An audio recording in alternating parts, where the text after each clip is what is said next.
Hey Fort Bend, Election Day is this Tuesday, November 7th, and there are 2 county bond propositions on your ballot. Look, I really can't tell you how to vote, but here's some information to help you make an informed decision for yourself and your family. Fort Bend County Propositions A and B are a $712 million mobility bond and a $153 million parks bond. First, let's talk a little bit about mobility.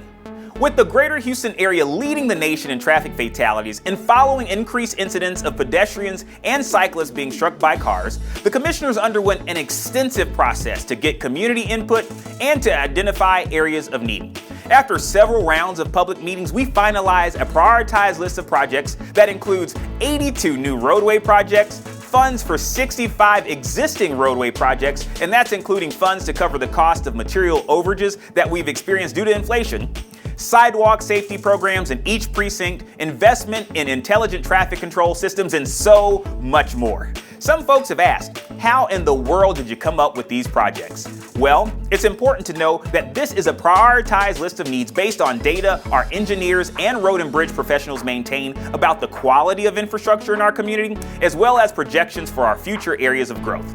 We also considered the scope and scale of similar jurisdictions. For instance, Williamson County, which has a population of nearly 700,000 residents, is in the middle of an $825 million mobility bond program.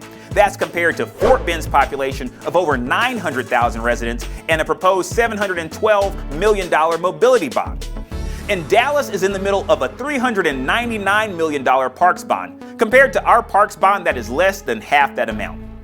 Look, we understand that these projects can take quite a while. I get it. It's something I learned quickly when I came into office too.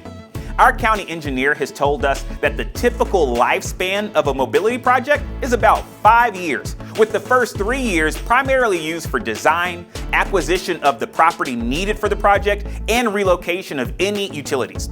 Those processes are about 20% of the overall cost, and the construction takes about 2 years and represents about 80% of the overall cost of the project. So what's the deal with parks and recreation, you ask? Well, this bond includes 37 parks projects throughout the community in partnership with some of our local cities, as well as in unincorporated parts of the county. This will result in facilities for children, seniors, and everyone in between. In Precinct 4, the projects include repairs of splash pads in 2 existing county parks to address outdated equipment that causes water to run even when the splash pads are not being used. This is costing a lot in wasted water and maintenance bills. This bond also provides a partnership with the City of Richmond for development of a splash pad in North Richmond. In addition, there are projects to develop senior centers in Mission Bend and Rosenberg, improvements to trails to take pedestrians and cyclists off of roadways, and a contribution to help reopen the T.W. Davis YMCA. Voters will also see an investment in public art. And now to the cost of the bonds. We know that this is the largest bond in county history, due in large part to the increased scale of responsibility for the county today. Did you know that the county now maintains over 2,200 miles of roadway? That number grows each month. Our engineers have told us if we were to try to repair all 2,200 miles of road, that would cost us more than $15 billion. Our financial advisors have told us that we can take on an additional $1.7 billion in bonds without impacting the county tax rate. Based on that assessment from our financial advisors, commissioners have committed that these bonds will not result in a tax rate increase in the county. This year, in fact, we lowered the tax rate yet again. Voters' choice on bonds is input on a budget and the projects themselves. The county doesn't issue the bonds or spend the money until the projects progress towards completion. On average, our county retires about $40 to $50 million of debt, often before the end of the term, which means that we get to borrow money for cheaper. The other thing to note is that we will be using portions of these bond funds as our required local match for the billions of dollars in public infrastructure funds coming from the state and federal governments.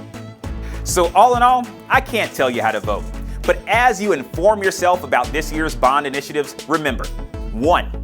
Fort Bend County Propositions A and B are the mobility and parks bonds. 2. Voter choice on bonds doesn't mean the county spends everything all at once. It's simply approving or not approving a budget and the projects themselves. 3. Based on the assessment from our financial advisors, commissioners have committed that these bonds will not result in a county tax rate increase. This year, we lower the tax rate yet again. Make sure to go to fortbendcountytx.gov/elections to find your nearest polling location today.